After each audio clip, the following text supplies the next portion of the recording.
Olá pessoal, tudo bem? Olha, hoje é dia 19 de novembro de 2018. Estamos com mais uma transmissão ao vivo do Papeando com Pamplona. E hoje eu vou entrevistar um dos maiores advogados da Bahia, professor Fábio Periando, do alto dos seus 1,92 m, né? Professor de Direito Constitucional, mestre e doutor em Direito, advogado militante e, para minha honra pessoal, foi meu aluno na graduação e hoje é um dos meus colegas mais brilhantes. Fábio, que prazer te receber no Papeando com Pamplona. Muito obrigado, Deus lhe pague, na verdade. Boa noite para todos. Eu fico muito feliz, na verdade, de vir para cá, porque assim, a gente tem sonhos, metas na vida. E uma das minhas metas era chegar ao nível de ser chamado para o Papeando. Opa! Então assim, o Papeando hoje é uma referência em termos de atuação jurídica, porque quem não veio ao Papeando ainda não é uma pessoa, pode colocar isso, por exemplo, no currículo Lattes. Eu acho, né?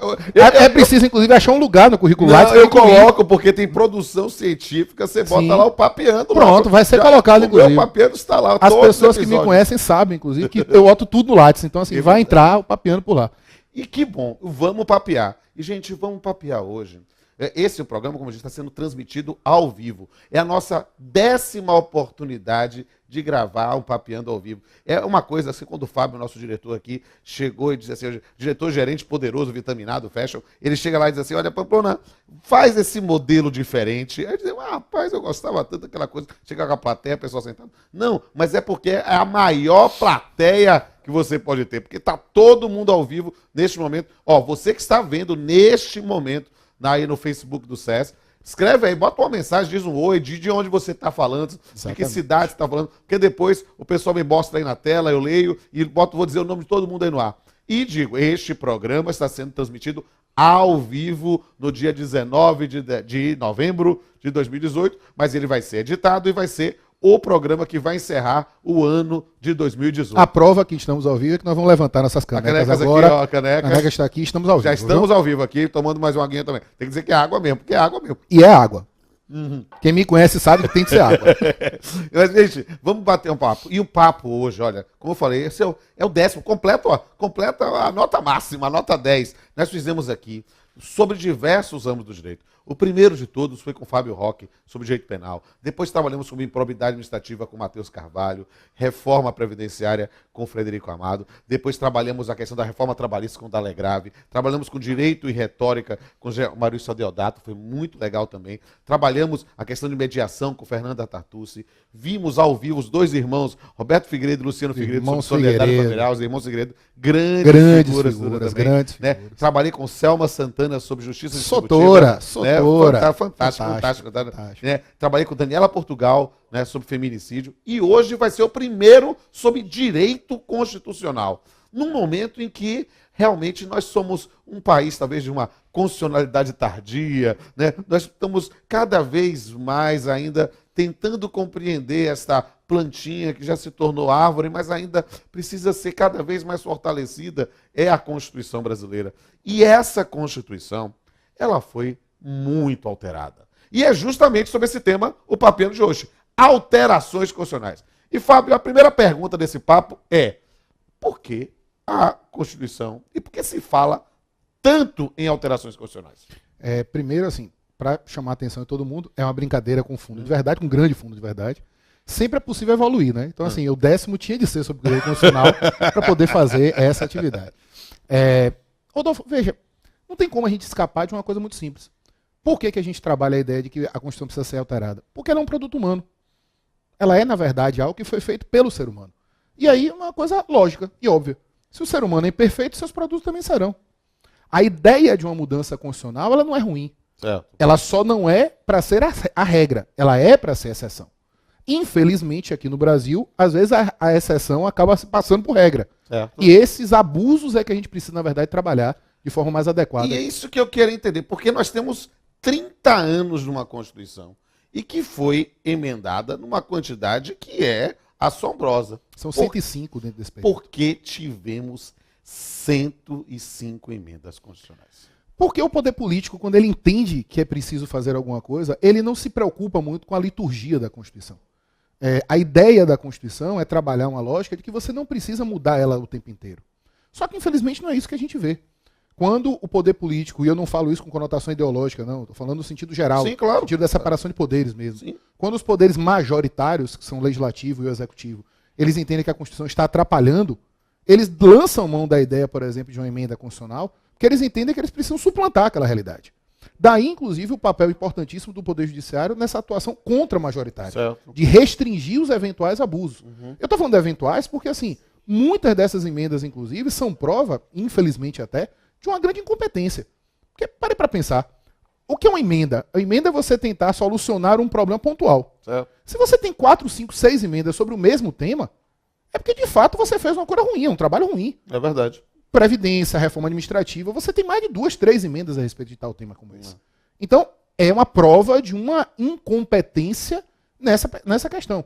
Agora, por que você vai ter isso? Os motivos são os mais variados. A gente vai discutir isso aqui ao longo do tempo, você vai ver que tem motivos variadíssimos por conta disso. Mas vamos fazer um resgate do ponto de vista dogmático, né? Até mesmo pensando, porque o Papeando é a ideia de trazer uma discussão de um tema jurídico com profundidade e leveza. E nós temos aí concurseiros, nós temos estudantes de graduação, pós-graduação, professores, advogados, juízes, presidente do Ministério Público, muita gente falando, e também ao cidadão em geral ver. Então vamos explicar para eles quais são tradicionalmente os modelos de Constituição em termos de rigidez de suas normas, para entender, dentro desse ponto de vista teórico, como é que a gente chegou nisso aqui. Veja, a gente pode falar de uma teoria geral das alterações da Constituição, partindo da premissa que a Constituição é a norma mais importante que nós temos no sistema, fazendo uma alusão para falar para todo mundo, é como se a gente fizesse uma hierarquia igual a hierarquia militar. A Constituição está para essa hierarquia como se ela fosse um general, ou seja, é o máximo, é o cargo máximo que você vai ter. Então todos aqueles que estão abaixo da Constituição precisam se subordinar a ela. Essa subordinação é feita de que forma? Ela própria tem mecanismos para estabelecer como é que ela vai ser alterada, até onde ela pode ser alterada e de que forma ela pode ser alterada. Aí você entra num tema mais amplo, que é o chamado poder constituinte. Sim. Dentro da estrutura do direito constitucional, o poder constituinte é um dos assuntos mais importantes. Por quê? Porque ele fala da criação de uma nova Constituição, a gente chama isso de poder constituinte originário, porque origina uma nova Constituição, e por isso um novo Estado, por consequência. E um poder constituinte derivado, que é o que vem do originário e fixa essas regras de como mudar a Constituição. Certo. No caso brasileiro, fez uma opção entre vários formatos de alteração. Certo. Um formato um pouco mais simples na teoria, Sim. que foi a chamada revisão constitucional, Certo. que inclusive a maneira de fazer é mais simplória do que a maneira das emendas, Ótimo. e que aqui no Brasil já aconteceu em 1994. Certo. Certo? Então, teoricamente, hoje é uma questão histórica. Certo. E aí surgiram as 6 emendas de revisão. Perfeito. O que a gente falou até pouco tempo atrás, que foram 105 emendas? Porque nós temos 6 emendas constitucionais de revisão e 99 emendas normais, vamos chamar assim. Naturais, vamos chamar assim. Somando isso tudo. Aí você tem as emendas. O que são as emendas? A maneira mais comum de fazer alteração constitucional. Sim. Qual a grande diferença das emendas para um projeto de lei? A rigidez, como você Certo. bem colocou. Nós temos, na verdade, 3 grandes tipos de Constituição. Constituições rígidas, que são aquelas que possuem hierarquia natural das suas normas. Por quê? Porque a maneira de fazer a norma, a maneira de fazer essa mudança é mais complexa do que a mudança de uma lei em geral. Então, para eu fazer uma lei, eu preciso fazer, no campo federal, 2 manifestações, uma da Câmara e uma do Senado, mandar para o presidente da República para que ele aceite ou não essa mudança. Com essa mudança feita, você inova a ordem jurídica em nível infraconstitucional. Nas emendas, não. Você tem que ter 4 votações, Certo. 2 na Câmara, mais 2 no Senado, e não há manifestação do presidente. Você faz direto uma emenda. Certo. Agora, por exemplo, nós estamos com 99 emendas constitucionais e tem, com certeza, uma demanda reprimida por aí Sim, que só vai sair verdade. do ano que vem. Daqui a pouco até a gente vai chamar a atenção disso, mas há uma razão jurídica até para essa restrição. Como eu sei que vai ser uma pergunta que necessariamente vai ser feita, Claro. eu vou deixar criando suspense para isso. Verdade. Agora, qual é a grande questão? As emendas são mais complexas, por quê? Porque elas são mais difíceis de serem feitas. Então, espera-se que a Constituição não seja mudada a toda hora. Certo. Isso é o que se chama de Constituição rígida. Um Certo. processo de mudança mais complexo. Não é o número de mudança, é o processo de mudança. Você pode falar de uma Constituição que é o contrário dessa, que é flexível. Certo. Uma Constituição flexível, o nome já diz. Ela é mudada da mesma forma que você muda uma lei. Certo. Isso é muito raro de acontecer hoje, mas pode acontecer. Pode. E você tem a situação intermediária, uma Constituição semiflexível. A Constituição brasileira imperial, por exemplo, era assim. Uma parte só se mudava por um processo mais complexo e uma parte se mudava por um processo igual ao das leis. Por que a maioria das constituições no mundo são rígidas? Porque elas definem exatamente essa noção de quanto menos eu mudar, melhor.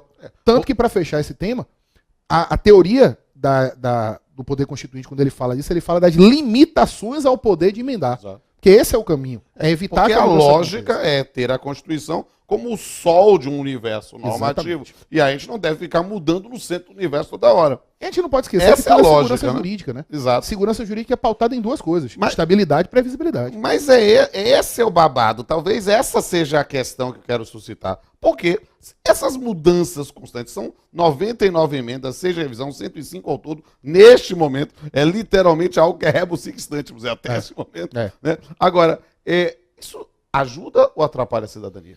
Vai depender, porque assim, o conceito de emenda é suprir uma lacuna. Usando a linguagem mais simples, emenda vem daquela lógica básica do pessoal mais pobre, que no interior, na época do São João, fazia aqueles remendos nas roupas. Aqui não é uma emenda. Sim. O que, é que você faz com um fio que remendo. parte? Um remendo. Mas a ideia de emenda é essa, de um remendo. Pra quê? É suprir um buraco, é fazer com que aquilo ali não aconteça. Como é que você emenda um fio? Você pega dois fios e junta, une eles. O que você tenta fazer, portanto, é a integridade do sistema. Certo. Você percebe que aquilo dali não está sendo feito como deveria, tem uma lacuna, um buraco, e você tenta suprir isso. Só que esse suprimento vem de uma origem que não é uma origem puritana sempre. Sim. Algumas dessas emendas são imprescindíveis. Outras emendas são oportunistas. E outras são literalmente ideológicas do ponto de vista político-partidário. Certo. Então, assim, não dá para você falar a priori se é alguma coisa boa ou ruim. A lógica é, se você pensar na teoria, quanto menos emenda tiver, mais segurança jurídica você verdade, tem. é Porque você tem estabilidade e previsibilidade. Exato. Entretanto, numa Constituição grande como a nossa, analítica, com tanta norma, quanto mais você tiver condição de fazer mudanças que sejam orientadoras de mudanças comportamentais, sociais, melhor. Não é isso que a gente vê sempre. Entendi. Aí é que vem a grande questão das críticas que se encontram. Então, mudar a Constituição não é bom ou ruim. Certo. Mudar de forma aleatória é muito ruim. Entendi. Mudar de forma necessária é extremamente importante. O Então problema depende muito da é a questão. justa medida de quando é necessário, porque a Exatamente. justa medida não existe. Nós não Exatamente. temos como afirmar a prioristicamente esse momento. E aí, mas me suscitou aqui uma dúvida. Porque nós temos várias emendas e várias formas de propor uma emenda. Mas por que o povo diretamente não pode propor emenda constitucional? Eu acho isso, por exemplo, um grande equívoco na esfera federal. Agora, muito recentemente, o Supremo Tribunal Federal julgou um ADIM da Constituição do Pará, onde ele validou a hipótese de que os estados podem, por exemplo, estabelecer iniciativa popular para emendas. Uhum. Uma coisa que aqui na Bahia, por exemplo, já existe desde 89. Certo. Aqui na Bahia nós temos, não vou dizer que é um pioneirismo, mas acaba sendo. Certo. Desde 89 nós já temos a possibilidade de emendas constitucionais serem iniciadas pelo povo. Eu acredito que isso, inclusive, é uma coisa que, tecnicamente, a gente chama de silêncio eloquente. Certo. Na verdade, é uma coisa equivocada. Alguém literalmente se passaram nisso. Porque, assim, não faz muito sentido você imaginar que o povo pode fazer um projeto de lei e não pode fazer um projeto de emenda constitucional. A doutrina, até, o próprio mestre José Afonso da Silva, ele sempre sustentou essa ideia. Certo. Que seria uma possibilidade implícita Sim. do povo fazer isso. Só que, infelizmente, ninguém fez até hoje. Entendi. Eu acho, inclusive, é um ponto que merece uma emenda. Sim. Fosse talvez uma emenda que precisasse, na verdade, ser colocada, mas olha, o povo pode fazer uma coisa dessa, porque não faz muito sentido não ser feito assim. É algo A argumentação usada é, Certo. você não tem diretamente, mas você tem indiretamente. Indiretamente, Porque né? quem pode fazer? O presidente, eleito pelo povo, Exato. um terço de deputados ou senadores eleitos pelo povo, e mais da metade das assembleias eleitas pelo povo. Então, é sempre uma manifestação indireta, mas eu sempre senti falta dessa noção de uma manifestação direta mesmo. Claro. É a ideia do poder ser do povo, como Entendi. diz a Constituição no parágrafo único, né? Perfeito. do artigo Agora, primeiro. uma questão.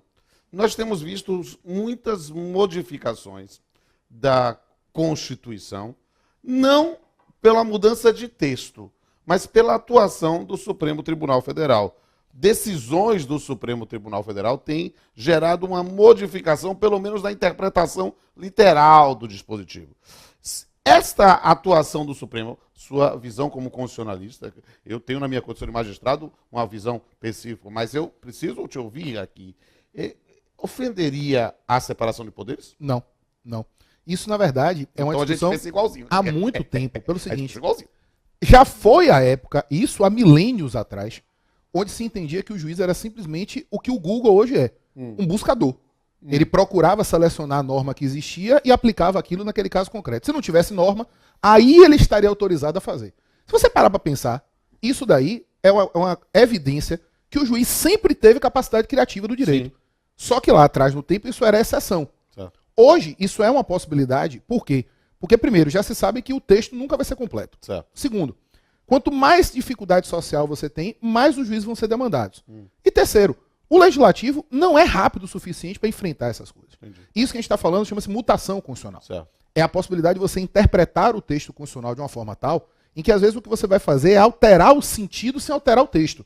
Porque quando você faz uma emenda, você muda o sentido porque você mudou o texto. Exato. Certo? É aquela história. Se você pensar numa casa, você diz assim, eu quero mudar uma parede. Você só tem duas hipóteses. Ou você pinta a parede com outra cor, ou você derruba a parede. É. Você precisa de uma intervenção concreta. Na interpretação constitucional e na mutação constitucional, é mais ou menos como se fosse assim. Você toma meio com um LSD e diz assim, rapaz, essa parede branca aqui agora, eu tô vendo que é verde. Você tá viajando. Mas você diz que aquilo é verde, você acha que aquilo é verde. A mutação constitucional é mais do que isso. A mutação constitucional é dizer o seguinte, eu não vou alterar o texto, mas eu vou alterar o sentido. E nesse caso, como o Supremo é aquele que diz a última palavra nessa hipótese, ele indica qual a orientação que você vai ter. Nem sempre isso é muito bem recebido. Isso é discutível até do ponto de vista de segurança jurídica. Mas é absolutamente dentro da lógica da separação de poderes. Agora, nós falamos aqui de 105 modificações, 99 emendas e 6, né, que decorreram da revisão constitucional em 94. Eu estava, 93, né, 98, 93, 5 anos depois. Eu estava na faculdade ainda. Não, mas foi 94 mesmo, porque 94 que só entrou. podia fazer depois de 5 anos. Exatamente. Eles acabaram fazendo logo depois. Foi o ano que eu formei. Mas é possível... Eu quase não tinha nascido ainda nessa época. É possível haver uma nova revisão constitucional? Isso é um tema interessante, mas assim, é uma discussão hoje literalmente ainda em aberto. Sim. Há, inclusive, pessoas de grande quilate jurídico sustentando que sim, através de uma emenda constitucional que reiterasse essa hipótese. Por quê? Porque a Constituição falou da revisão constitucional, ela não falou que foi uma revisão só, ela falou a revisão. E você tem que pensar naquela lógica da regra e exceção. A regra é mudança por emenda, de forma mais complexa, com as garantias, com a proteção das cláusulas pétreas, expressas, né? Porque a revisão constitucional acabou acontecendo, eles tentaram mudar as cláusulas pétreas e o Supremo barrou. Inclusive uma hipótese que muita gente sustenta que seria de mutação constitucional, porque ele criou, ele aderiu à questão da reforma, à figura específica das cláusulas pétreas. Inclusive, justiça sendo feita, tem uma grande homenagem aqui, uma pessoa que eu gosto muito e sempre fazer essa homenagem, com o fundamento da doutrina de um grande baiano, um grande jurista baiano, que é o professor Edivaldo Brito. O livro dele, Limite da Revisão Constitucional, para tratar... Sou Edivaldo Brito, que está me devendo gravar um papeando. Olha, nós estamos cobrando no ar, viu? Vamos lá. Esse é outro dos grandes juristas daqui em todos os sentidos. É verdade. Né? Interno, também, externo, e também altura tamanho. Também, né? Eu sou um dos advogados mais altos da Bahia. Ele é um dos caras de maior estatura jurídica que eu conheço. Um beijo. Então, assim, a ideia, na verdade, é possível fazer uma nova revisão hoje do jeito que está o texto da Constituição? Eu entendo que não. Certo. Eu entendo que, na lógica de regra e exceção, você interpreta a exceção de maneira restritiva. Claro. Então, a revisão foi permitida, foi feita, já se esgotou. Hoje ela tem conteúdo histórico. Certo. Quem sustenta que pode, sustenta assim, vamos fazer uma emenda, e com essa emenda você vai reiterar essa hipótese. Que acabaria virando uma mini constituinte, né? E aí eu também tenho uma posição restritiva. Certo. Por quê? Porque na minha cabeça a lógica é, se a emenda é uma manifestação do poder constituinte derivado, e quem criou a revisão foi o poder constituinte originário, você não pode, com a criatura, mudar aquilo que o Criador estabeleceu. Uhum. Isso é bíblico, inclusive. Né? Você, inclusive, sabe bem isso. Então, o que acontece? Qual seria a lógica nesse caso? Se o Constituinte originário quisesse fazer várias revisões, ele teria colocado isso no texto. Que a revisão aconteceria a cada 10 anos, ou a cada 5, quando fosse necessário. O que me parece é dizer assim, ele criou a revisão como algo excepcional e colocou as emendas como regra. Escolheu se fazer em 94. Paciência. Agora você faz por emenda. Então, essa é talvez uma visão. Eu tenho uma visão que eu sei que é um pouco mais restritiva. Certo. Nós temos grupos, na verdade, de professores de direito constitucional que pensam em sentido contrário. Eu respeito o pensamento deles, mas eu sou um pouco mais restritivo. Deixa eu ver o outro lado da moeda. Porque é um tema que, quando estava pesquisando para falar sobre discutir alterações constitucionais, eu queria ver, digamos assim, literalmente o outro lado. O que seria o congelamento de emendas? Há algum precedente no Brasil sobre isso? Veja, se você pensar em congelamento, você pode pensar no que está acontecendo agora, por exemplo. Por quê? O artigo 60 da Constituição, que é o que regula as emendas como um todo, ele fala das chamadas limitações ao poder de emendar. Sim. Uma delas é quem pode fazer esse pedido, aquilo que a gente falou, por exemplo, da questão das pessoas poderem fazer isso, que a gente chama de limitação de legitimidade. E uma é o que a gente está vivenciando agora, que é o artigo 60, parágrafo 1º, que ele diz que você não pode emendar a Constituição na vigência de estado de defesa, estado de sítio e intervenção federal. Como nós estamos vivendo a intervenção federal de fevereiro até programadamente para dezembro, durante esse período você não pode fazer emendas constitucionais.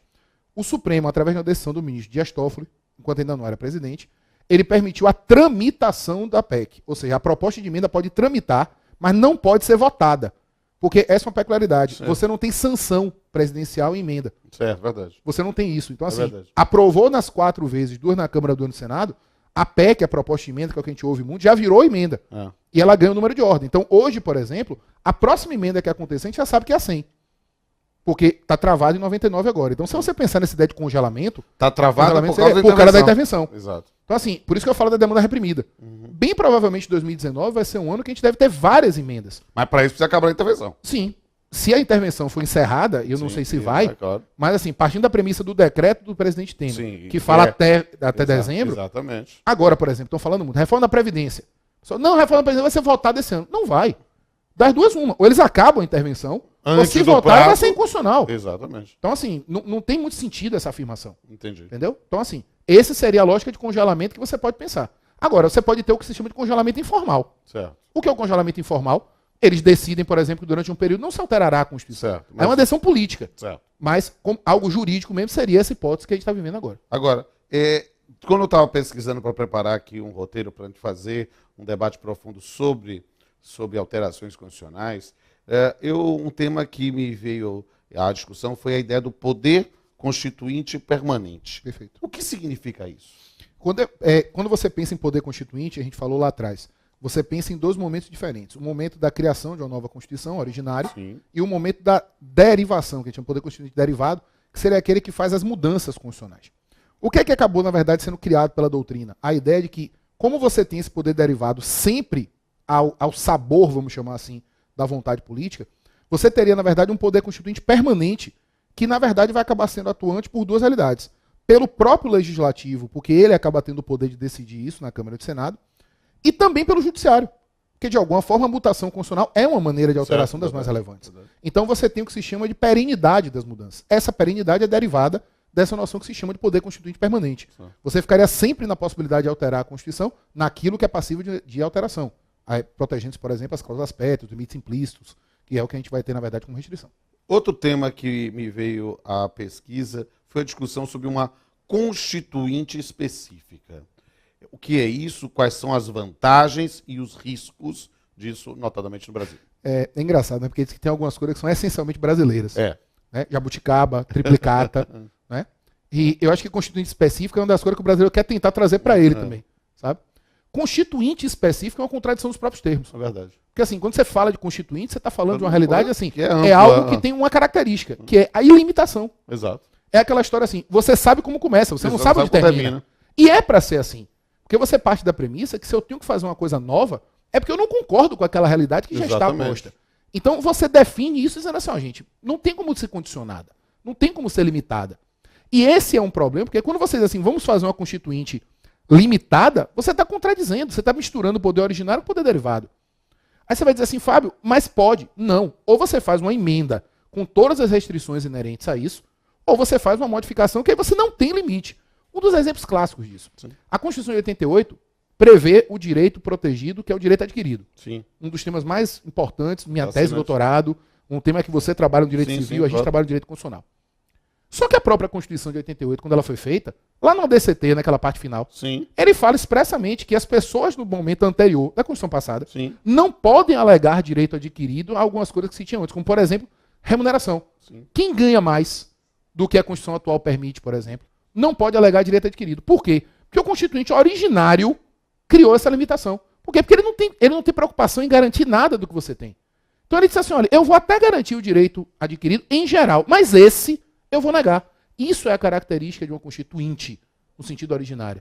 Fazer uma constituinte específica é querer, na verdade, fazer o quê? É colocar uma pé num cavalo que é selvagem. É verdade. Não tem como você fazer uma coisa dessa. Verdade. Apesar de alguns tentarem, não é viável. Não é. Porque você vai estar misturando duas realidades que, em princípio, não podem misturar. E é aquele momento, né? Você diz, olha, vamos sugerir. E de boas intenções, esse pavimento é estado para o inferno, né? A pessoa diz, não, a boa intenção de fazer aqui, mas que controla depois? né? Who watch the watchman? Quem controla, né? Quem vigia os vigilantes. Exatamente. Agora, a coisa é a gente tá ao vivo.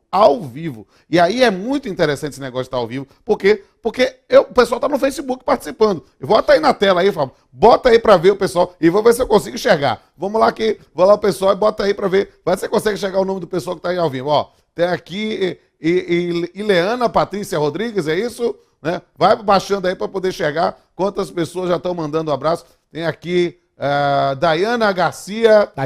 Daiane, a Daiana, não tô chegando não, é Daiane. É ela. Bom, muito obrigado. Dois professores maravilhosos, certamente será um momento muito rico em conhecimento, beleza. Aqui, Lara Nelly, oi professor, manda um oi, manda o Lara. Lara é minha aluna da UFBA. Um abraço. Aqui, Carlos Vieira, boa noite, Carlos. Ó, gente, vocês estão fazendo. Dizem onde vocês estão escrevendo, de onde vocês estão, qual estado, qual país. Tem gente que às vezes já. O pessoal da UFM, inclusive, que estava dizendo que eu não estaria aqui. Estou aqui, tá? Aqui, está aqui, ó. O pessoal está aqui, ele está aqui, ó. É ao vivo. Leonardo Lopes, boa noite. Leonardo, já aí, ele botou. Já tá aí em Goiás. Um abraço, pessoal de Goiás. Olha, esse ano eu fui várias vezes em Goiás, foi a Praça Cantada Terra lá. fantástica. Foi muito legal também. Juliana Fernandes, meus mestres, olha, um beijo pra você, Ju. Muito obrigado, aqui. Júlio. Edwin Muniz também, grandes mestres ali. Vicente Cone, grande figura. Grande figura. Vou estar amanhã, ó, Vicente, estaremos juntos lá, falando lá sobre fake news, ó, amanhã vai ser legal. Vamos lá, Daniele Dória, né, aí falando, que show, um beijo pra você, querida.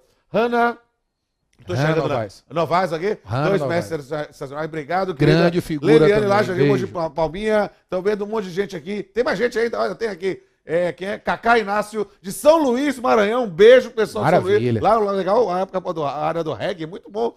Lençóis Maranhense, um lugar fantástico. Monte lá, quem mais tem? Tem mais gente aí? Beleza. Então vamos voltar aqui e fazer mais perguntas aqui no ar. E você que está vendo a gente, escreve lá que a gente vê depois, ou a gente volta no ar. Se vier mais umas 10 pessoas aí, eu interrompo o programa de novo, só para falar lá, o pessoal pira aí comigo aqui, fazendo isso ao vivo. Mas, vamos lá. A última pergunta que eu fiz foi sobre a Constituição específica. E aí eu quero falar o seguinte, porque a gente já mencionou algumas vezes, nós estamos discutindo também os limites de alterações constitucionais.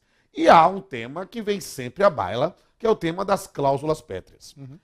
A pergunta que não quer calar é, cláusulas pétreas são mesmo cláusulas imutáveis? Não. E esse é um erro histórico. Me explique isso aí, assim, para aprender. A ideia é o seguinte, quando você pega a expressão cláusula pétrea, você diz assim, cláusula pétrea são aquelas cláusulas de pedra. E pedra é aquilo que não muda. Para começo de conversa, isso está errado. Inclusive do ponto de vista físico-químico. Pedra muda, pedra quebra, você tritura ela, você faz o que tiver. Então, cláusula pétrea é no sentido de aquilo que não deve ser mudado a todo momento, mas que na realidade, no caso específico brasileiro, é aquilo que pode ser mudado, só que ela só pode ser mudada para melhor. Então, você tem uma dimensão qualitativa. Não é o número de mudanças que pode ou não pode acontecer. É literalmente dizer o seguinte, eu posso fazer uma alteração? Posso. Contanto que eu preserve o núcleo básico daquilo que já existe, e a partir de então, eu trabalho uma outra perspectiva. Eu quero ampliar proteções já existentes. Um dos exemplos clássicos. Direitos fundamentais. Por que direitos e garantias individuais, como está escrito, e direitos fundamentais, como é reconhecido, deve ser uma cláusula pétrea? Porque eles são o núcleo de maior proteção que o cidadão tem contra os eventuais abusos do Estado. Então, qual é a lógica? Eu não devo diminuir isso. Eu só devo manter ou aumentar. Eu confesso que, do ponto de vista, dando um corte aqui na área trabalhista, que eu sou um homem poliamorista, todo do jeito civil, do jeito de trabalho, estou em vários outros ramos, mas aí nesse ponto... Você foi meu professor de Direito do Trabalho. Exatamente. Pode dizer o ano? Foi professor em 98. 98. Já tem tempo, né, gente? Aí já pensou, peguei esse moço pequenininho lá pequeno no terceiro semestre. Pequeno eu nunca fui. Eu posso ter sido mais novo, mas pequeno não. E aí o que acontece?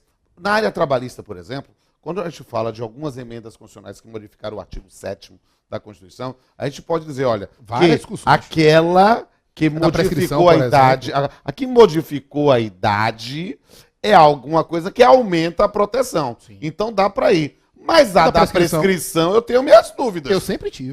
Porque eu tenho sinceras dúvidas sobre a constitucionalidade. Se eu fosse magistrado trabalhista, bem provavelmente eu reconheceria. Porque é uma mudança para pior de algo que é de um núcleo duro, de um patamar civilizatório mínimo.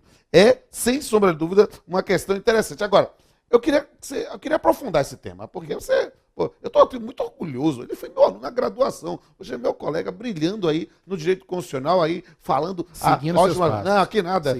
O sonho de todo professor é que os seus alunos sejam melhores do que ele. Eu não tenho dúvida que já se realizou. Eu sou com mais você. alto, pelo menos. Isso sempre foi. Agora vem cá. Quais são? E o pessoal não sabe disso, mas eu vou revelar aqui. Diga Você aí. vê que programa ao vivo tem esse tipo de Essas coisa. coisas assim. Rodolfo, você me bateu. Eu sempre fui espancado por ele, inclusive Tá fazendo vendo prova, assim? fazendo Exato. tudo. Ele botava ar-condicionado gelado pra poder a gente chegar na sala. Ele me dava carona pra ir pra faculdade, entendeu? Os filhos dele, na verdade, coitado, desesperado, às vezes eu já fui pra lá dar socorro. E ele chegava depois, não foi mais com sua obrigação. Muito obrigado, sem problema nenhum. Então, assim, é uma relação de vida bem diferente. Você não tem noção. É verdade, assim. Mas com muito carinho, Sempre, sabe? sempre. Aqui. Eram as pancadas mais carinhosas Mais que eu tomava do o tempo mundo, inteiro. claro. Por quê? Porque é para exigir ao máximo dele. Exatamente. E aí, digamos assim, foi, sem sombra de dúvida, a forma que eu tive para demonstrar o meu amor e lapidar. Por quê? Porque a pedra só se torna estátua pela firmeza e força do escultor. Não é somente fazendo lixo ao carinho, não.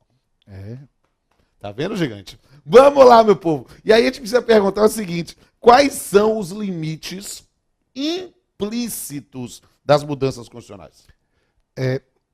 Qualquer coisa que seja implícita é aquilo que não está explicitado em um texto. Então você vai ter de entender isso num contexto lógico. Você vai ler o texto constitucional brasileiro e vai dizer assim, não tem limite implícito. Tem de ter. Primeiro, o limite implícito é o próprio artigo 60. Certo. Porque se você muda o artigo 60 ou se você revoga o artigo 60, você tira ele de lá, você transforma a Constituição, que é uma Constituição rígida, em uma Constituição flexível. Então, primeiro, o limite implícito é a mudança do próprio. O pessoal que estuda para concurso, e eu respeito muito o pessoal que estuda para concurso, porque falam com um preconceito muito grande. Não, você não faz nada, é igual a gente, né? Você só dá aula ou você trabalha também? Como se estudar para concurso não fosse uma coisa profissional. E tem de ser, porque senão você não passa. É muita gente boa por aí. Há uma expressão que normalmente é usada pelos professores como um todo, falando da dupla revisão. Porque você diz assim, não, você primeiro tira o limite, que é o artigo 60, depois você muda a Constituição. O Brasil não admite, isso não tem como admitir, porque é um limite implícito. Outra situação que você pode pensar, a Constituição fala, por exemplo, de matérias que só poderiam ser alteradas através de um plebiscito. Como foi, por exemplo, que aconteceu em 93, a possibilidade de você mudar o Brasil de uma república para uma monarquia, de um presidencialismo para parlamentarismo. Aí o brasileiro é consultado e diz assim, não quero mudar. Será que hoje seria viável você fazer isso por uma emenda constitucional? Ou seja, até por um princípio básico de direito, que é um paralelismo de formas, Exato, né? você não poderia, na verdade, fazer uma coisa comportamento dessa. contraditório em matéria Pois constitucional. é uma situação que você tem que pensar nessa linha. Né? Então, assim, esse seria um outro aspecto que você pode pensar. Uma coisa que eu queria trabalhar com você é o seguinte, uma emenda, porque você suscitou, pode criar novas hipóteses de revisão? Veja, é um negócio engraçado, porque assim, eu estou tendo agora uns alunos, por exemplo, na Fax, que eles estão discutindo a possibilidade de uma emenda constitucional criar novas hipóteses de cláusulas pétreas. E a gente está analisando, eles estão escrevendo, eu estou achando interessantíssima essa ideia. E eu disse a eles a mesma coisa que eu vou dizer por agora. É uma coisa que vai muito de opinião, depende muito de cada visão. Por exemplo, eu entendo que não. Porque é daquela lógica da criatura e do criador. Sim. Eu entendo que a lógica de você fazer uma revisão, que é uma coisa excepcional, deveria ser tratada pelo poder originário. Ponto. Perfeito. Por quê? Porque eu tenho uma situação ordinária para ser utilizada, que são as emendas. E são mais complexas do que a revisão. Então, eu entendo que não. Agora, você vai encontrar muitos autores que pensam que sim. Claro. Eu, particularmente, não vejo com bons olhos essa situação. Apesar de até me considerar meio conservador nessa situação. Eu sou mesmo. Nesse ponto eu sou. Perfeito. Eu acho que a ideia, na verdade, é não se fazer isso dessa forma. Quer mudar, mude por emenda. Há um contexto sociopolítico de mudar tudo, então pense numa revisão, num poder originário. Perfeito. Agora, arque com a consequência disso. É aquela lógica. Você sabe como começa, mas não sabe onde termina. E nem como termina. Então, arque é aquela história. O plantar é fácil, é livre, você faz o que você quer. Agora, você tem que saber que a semeadura, quando você fizer, o resultado você não escolhe. Verdade. Você tem que ter o cuidado com isso daí.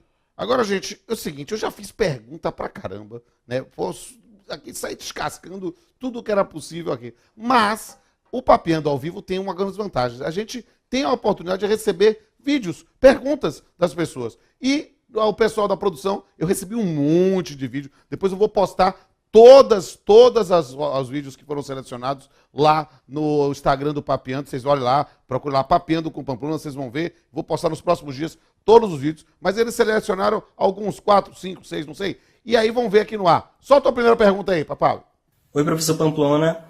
Nos momentos de grande instabilidade política, sempre aparece no noticiário o parlamentarismo como uma alternativa à crise.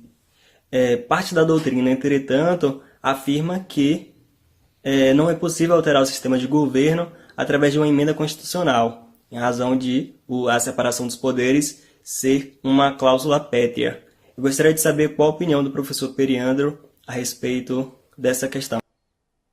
Eu achei o máximo que foi um tremendo da Câmara, assim. Mas ficou muito legal. É autêntico, é autêntico. Autêntico. Lucas foi meu aluno já, um abraço. Da muito UFBA, obrigado, gente muito boa, gente muito excelente boa. aluno. Lucas, veja só. Eu tenho essa visão um pouco mais restrita em relação às cláusulas pétreas, porque, nesse caso, por exemplo, qual é a lógica? Por que a separação de poderes é uma cláusula pétrea? Exatamente para evitar que você tivesse um retorno ao momento anterior ao constitucionalismo. Porque, quais são as bases do constitucionalismo? Por que o constitucionalismo surgiu? Para suplantar o período do absolutismo. E o que caracterizava o absolutismo? Concentração de poderes e ausência de limite do Estado. Por isso que você tem as duas bases de uma Constituição. Separação de poderes e direitos e garantias fundamentais. Então, por que você não pode suprimir a separação de poderes? Porque senão você volta para o absolutismo. Agora, o que é suprimir? É fazer com que você voltasse a ter um poder só, por exemplo. Ou voltasse a ter um poder que fosse maior do que os outros, o que aconteceu com o poder moderador na época da Constituição Imperial. Então, eu não vejo, por exemplo, que você não pudesse fazer uma diminuição, porque, convenhamos, se você traz o Brasil para um sistema parlamentarista, você, na verdade, você funde o legislativo e o executivo e o judiciário fica de lado. Eu não vejo que isso seja um problema. O problema que eu vejo por aí é outro, foi aquilo que a gente falou dos limites implícitos. Exatamente. Como o povo brasileiro já escolheu que não era para ser, você teria hoje, ao meu ver, que fazer uma Constituição nova para fazer essa mudança. Verdade. Então, o problema de não mudar nesse caso é por outro aspecto. Não é pela questão da cláusula pétrea. Mais uma pergunta aí, solta uma pergunta no ar. Olá, professor. Olá, doutor Fábio. Meu nome é Paloma. Minha pergunta é a seguinte. Levando em conta a flexibilidade e os requisitos para alterações constitucionais, a Carta Magna seria melhor classificada como rígida, semi-rígida ou super-rígida? Obrigada. Obrigado, Paloma. Paloma da fax, salvo engano, da fax. Essa classificação de super-rígida, na verdade, existe pelos professores José Afonso da Silva e Maria Helena Diniz. Sim. Eles projetavam com a Constituição de 88, dada a dificuldade que se tinha para fazer essa alteração, que a Constituição seria muito pouco alterada, exatamente pela complexidade do processo de alteração. É uma profecia que não se realizou. Não se realizou. Definitivamente. Definitivamente não se realizou. Agora, na prática, você tem que entender que a Constituição brasileira é rígida. É porque a gente tem, na verdade, uma ideia de assim, rigidez tem a ver com quantidade de mudanças. Não. Rigidez tem a ver com processo de mudança. Ah, Fábio, mas não tem como você falar que a Constituição é rígida quando você tem 105 emendas em 30 anos. Fazendo uma média, dá quase 3,5 emendas por ano. Concordo, é um fato. Mas a rigidez foi respeitada nesse período. Então, assim, fazer essa quantidade de emenda é uma discussão do cenário político. Entendi. Por que se muda tanto a Constituição? Porque os poderes políticos, muitas vezes, não querem se subordinar a ela. Agora, é uma Constituição rígida? É. Ela não é uma Constituição sempre flexível e está longe de ser super rígida.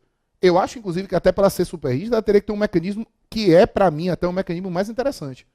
A possibilidade, por exemplo, de um referendo de emendas. Entendi. Ou seja, você faz as emendas e referenda, por exemplo, dizendo assim, eu preciso ter uma aceitação estatal de pelo menos metade das unidades federativas aceitando aquela previsão. Ou, junta as emendas todas que você faz no ano, elas não teriam eficácia imediata, elas ficariam com uma eficácia suspensa, até o final do ano você faria uma espécie de referendo geral. Ou uma votação popular, talvez? Através do povo. Assim, o povo faria isso aqui eu quero, isso aqui eu não quero. Interessante. Pois é, isso seria muito mais complexo de mudar. Sim. Mas em contrapartida daria muito mais uma legitimidade social. democrática. Exatamente. Né? Claro. É muito mais. Agora, achar que isso vai ser feito por emenda constitucional no Brasil vai ser... Mas que é uma ideia fantástica, eu acho que seria uma legitimação democrática como nunca se viu. E digamos assim, teríamos nessa circunstância a atuação do poder político, mas também o respaldo que faria com que caísse por terra qualquer discussão. Você quer ver uma hipótese? Eu não tenho a legitimidade para propor a emenda popular. Mas se eu tenho e dou ao povo a capacidade de fazer essa averiguação, olha só, isso aqui está lindo do ponto de vista político, mas não é o que socialmente eu quero. Ele vai lá e barra aquela emenda. A própria classe política começaria a pensar duas vezes em fazer, porque assim, não adianta. O pessoal vai chegar lá e vai restringir. Talvez fosse necessário, lembrando de Vicente, a gente participou da banca de Vicente, a ideia da cybercidadania. Aí, o Vicente está sendo citado ao vivo aqui. A ideia da cybercidadania poderia começar a ser pensada nesse aspecto, efetivada nesse aspecto. Por que a gente não começa a pensar nisso daqui, por exemplo, através da internet? Pensar na hipótese de você manifestar coisas como essa, mais ou menos como você tem na figura hoje do plenário virtual do Supremo. As pessoas que se opusessem a essa realidade fariam, através do site do TSE, por exemplo, essa manifestação, seria contabilizado do ponto de vista da internet, claro, com as proteções naturais que você vai ter, eles têm capacidade para isso, é um fato, e você teria condição de fazer essa averiguação. Se você não chegasse até um patamar mínimo, aquilo ali seria automaticamente admitido. Se você conseguir chegar, você tem um controle social e fantástico. É um tema fantástico, até pensando no mestrado em Direito e Políticas Públicas lá no Fax, que a gente ensina, né? Um aprofundamento justamente nessa linha, porque há discussão da legitimação democrática através de até uma construção de uma política pública para pensar nisso. Acho que é um tema fascinante. Tem mais perguntas aí, gente? Olá, professor Pamplona. Olá, professor Periandro. Boa noite, tudo bom? Meu nome é Lara e minha dúvida é a seguinte. A mutação constitucional revela-se como um mecanismo para dar frescor às constituições. Tanto é que nós vimos que a Constituição americana é uma das menos emendadas do mundo, mas ela já passou por diversos processos de mutação. Eu gostaria de saber se há campo no Brasil para que as alterações constitucionais deixem de ser feitas por emenda e passem a ser feitas por mutação. E se sim, como seria esse procedimento de transição? Obrigada. Obrigado a você, Lara. Obrigado pela pergunta. Pergunta excelente. Veja só, vou tentar resumir porque tem várias coisas para serem tratadas. Mutação constitucional, como a gente já disse, processos informais de alteração da Constituição, você muda o sentido através de atuação interpretativa e não muda o texto necessariamente. Isso gera insegurança? Gera, porque eu não tenho base, eu não tenho fundamento em mudança normativa. Entretanto, há espaço? Há. Primeiro, por uma razão simples, o que você colocou. Eu mudo pouco a Constituição americana no seu texto, é verdade. Por quê? Porque a Constituição americana é uma Constituição sintética. Ela é uma Constituição pequena. Ela é necessariamente principiológica. E sendo principiológica, quanto menos texto, mais você precisa fazer o que se chama de interpretação evolutiva. O ministro Luiz Roberto Barroso sempre escreveu a respeito disso. E uma das coisas que ele chama muita atenção é dizendo assim, ele diz, o texto, ele se mantém, mas a sociedade anda. Então, assim, as coisas vão acontecendo e você precisa se ajustar a essa realidade. Uma das maneiras mais rápidas de você fazer a concretização constitucional é atualizar esse texto através das mutações. Aí você vai dizer assim, tudo é mutação? Não. Muitas dessas coisas não são reconhecidas como mutação, mas podem ser enquadradas nesse aspecto. Toda vez que eu fizer uma interpretação que seja, às vezes, até complexa ou socialmente muito discutida, é porque chegou ao seu caminho certo. Talvez a lógica fosse não fazer dessa maneira. Mas, às vezes, isso acaba sendo indispensável, por quê? Porque o poder majoritário, que é o poder político por excelência, que é o legislativo e o executivo, não toma essa atitude. E aí a separação de poderes impõe essa realidade. O judiciário, você bem sabe isso, você é juiz e sabe qual é essa realidade. A pessoa bate na porta do judiciário porque ela não conseguiu o que ela precisava no executivo e no legislativo. Se o judiciário literalmente quiser ser ativista, ele vai ser ativista porque o legislativo e o executivo deixam. Eu falo sempre em sala de aula. No dia que uma pessoa chega no posto de saúde e pede um remédio, o remédio vai ser dado, quem vai ajuizar a ação? Primeiro, você não vai ajuizar, que você não vai perder tempo. E segundo, você não tem interesse. Legitimidade. Você não tem interesse em agir. Claro. Então, há uma questão técnica e uma questão política. O judiciário é acessado por quê? Porque você não consegue aquilo que se tem. E se você tem e ele vai ao judiciário, o judiciário simplesmente não aceita a sua ação. Então, quando você tem ações como essa, é porque o legislativo e o executivo falharam, se omitiram. Então, a mutação acaba sendo uma forma de fazer o quê? Suplantar essa omissão, o que é uma das atividades próprias da separação de poderes. Separar os poderes serve para evitar o arbítrio e também para concretizar a Constituição, e proteger as pessoas. Olha, esse papo tá bom demais. Fábio já tá. Não o Fábio daqui, o Fábio de lá. O Fábio que manda na gente. O Fábio que manda na gente aqui, o nosso gerente aqui, dizendo assim: Pamplona, tá muita gente no ao vivo, mas não vai dar para botar todas as perguntas. Então, bota mais uma pelo menos aí, Fabinho. Olá, professor Pamplona. Olá, professor Periandro. A minha pergunta é a seguinte: a aprovação de emendas que podem ser classificadas como inconstitucionais podem ser consideradas uma consequência do efeito backlash? Cili, essa expressão, efeito backlash, é uma expressão interessantíssima, que ela vem do direito americano. Em síntese, a gente está tratando o que se chama de superação legislativa. O que é isso? O Supremo Tribunal Federal, um tempo atrás, ele sustentou a ideia de que o efeito vinculante das decisões dele aplicar-se-ia para o próprio judiciário como um todo e para o executivo como um todo. Por que não se aplica ao legislativo? Por uma questão simples. Se eu defino uma ordem pelo Supremo que limita e impõe uma restrição plena ao legislativo, eu fecho o sistema. Então, sempre foi viável a hipótese que o legislativo passe por cima da decisão do Supremo, contanto que essa passagem por cima seja fazendo mudanças concretas. Um exemplo há pouco tempo atrás dessa questão, que ainda está em aberto, é a questão da vaquejada. É verdade. A vaquejada foi decidida, uma lei do Ceará foi declarada inconstitucional. A vaquejada, portanto, foi declarada inconstitucional em situações idênticas no país. Fizeram uma lei estabelecendo que a vaquejada é patrimônio nacional. Depois fizeram uma emenda, que é a emenda 97, dizendo que todo patrimônio nacional não podia ser alterado porque é uma cláusula pétrea, porque é direito fundamental. Então, contornaram o limite do Supremo, dando até minha opinião, para mim, de maneira inconstitucional, não porque o legislativo não pudesse fazê-lo. Aí vem a questão do efeito backlash. O que é o efeito backlash? Nos Estados Unidos, a sustentação, e aí nós temos um dos grandes professores de direito constitucional, não conheço pessoalmente, mas respeito demais a obra dele, que é o professor Jorge Malmester. Ele tem um texto fantástico a respeito disso, fala do histórico, fala de tudo. O que é o efeito backlash? Na prática, ele diz o seguinte: quando o judiciário atua para poder resolver problemas que não estão bem concatenados na esfera política, ele faz até, às vezes, querendo resolver o problema e, às vezes, acaba gerando uma outra situação. Você tenta resolver um problema, isso gera uma espécie de retorção, uma espécie de revolta na classe política, ou até na sociedade, e aí o efeito acaba sendo um efeito reverso. O que acaba acontecendo é que as pessoas, politicamente, não aceitam aquela situação e fortalecem grupos, às vezes, para passar por cima daquilo. Isso é um risco que vai acontecer. Claro. Ninguém agrada a todo mundo. Verdade. Agora, esse efeito backlash, por si mesmo, não é um problema. Entendi. Ele é próprio da noção de separação de poderes. O que ela perguntou é assim, é possível? É possível, sim. Você pode atirar no que viu e acertar no que não viu. É verdade. Agora, não é uma situação que seja indevida. A gente tem que tomar o cuidado necessário de entender. Esse caso, por exemplo, pode ser bem entendido nessa linha. O que é que se quis? Não se quis acabar com a vaquejada? Não. Agora, se você não faz nenhuma mudança material, se você não estabelece requisitos de proteção dos animais, se você não faz nenhuma mudança material concreta, como é que você vai dizer que simplesmente faz uma emenda e dizer assim, não é passar por cima da autoridade do Supremo? Então, é uma discussão complexa, porque você tem que balancear a autoridade do Supremo, que é um poder, Sim. com a possibilidade de você alterar. Rapidinho. E ver a raça do acidente, né? E agora, nós vamos, bem provavelmente no ano que vem, nós vamos ter um debate muito acirrado a respeito disso em relação ao aborto. Uhum. Há uma tendência bem forte do Supremo Tribunal Federal de liberar o aborto até a 12ª semana de gestação como um direito reprodutivo da mulher. Já há precedente do ministro Barroso, a ministra Rosa Weber, que é a relatora da ação, já se posicionou também nesse sentido.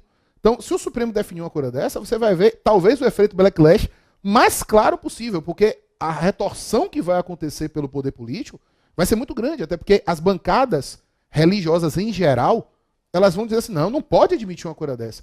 Mas por que então eles não regularam isso antes? É verdade. Então, assim, deixaram que o judiciário tratasse disso, sem talvez essas amarras, essas análises da doutrina religiosa, que é importante, Sim, claro. que é relevante, para depois você chegar dizendo, não pode fazer uma coisa dessa, talvez isso não seja também um retrocesso, e tem que se pensar um pouco também se esse efeito backlash não é um retrocesso. E às vezes é. Olha, há muitas coisas que a gente pode discutir ainda, mas como o tempo está muito curto, eu vou colocar no ar, porque já entrou mais gente no Facebook e eu quero prestigiar quem está participando ao vivo. Bota aí, Fabinho, vamos ler mais quem chegou aí. Quem está lendo? Você consegue chegar? É a primeira aqui, porque... Beta Couto. Beta Couto, orgulho de ser aluno de vocês. Muito obrigado. Obrigado. É que eu não estou enxergando nada, ficar velho aqui, ainda botou dobrado aqui, a culpa é de Jones. Né? Bruno Mota. Bruna. Bruna. Exemplos maravilhosos de professores. Obrigado, um beijo Bruna. pra você, Bruna, Obrigado, também. Bruna. Tem mais coisa aí? Bota aí. Tem mais gente aqui. Vicente Cone, de novo, muito bacana, quando você é o cara. Joel Jorge Martinez Silva, também botando Joinha lá, também pra você. botando mais um positivo aí pra você também. Joinha. Muito Joinha. legal, muito joinha. Gente, a gente infelizmente tem que encerrar, mas eu quero fazer mais uma pergunta antes de encerrar. Fica à vontade. Por quê? Porque eu queria que você olhasse aqui para a Câmara e dissesse, principalmente, para o cidadão que está apreensivo com tantas notícias ou debates de novas alterações constitucionais. Qual a mensagem final que você diria aí? Coragem. Não existe nada que supere a coragem. Nós vamos viver momentos muito complexos. A última eleição demonstrou que, infelizmente, nós hoje somos uma sociedade polarizada. Perdemos muito em termos civilizatórios nessa última eleição. Independente de quem ganhou, de quem perdeu, muitas relações foram altamente estremecidas por conta disso. Relações, inclusive, familiares, de amizade, porque as pessoas perderam um pouco dessa lógica civilizatória. Ganhar ou perder é do jogo. Agora, como ganhar e como perder é que a gente precisa tomar cuidado. O lugar onde se chega não é o problema é como caminha.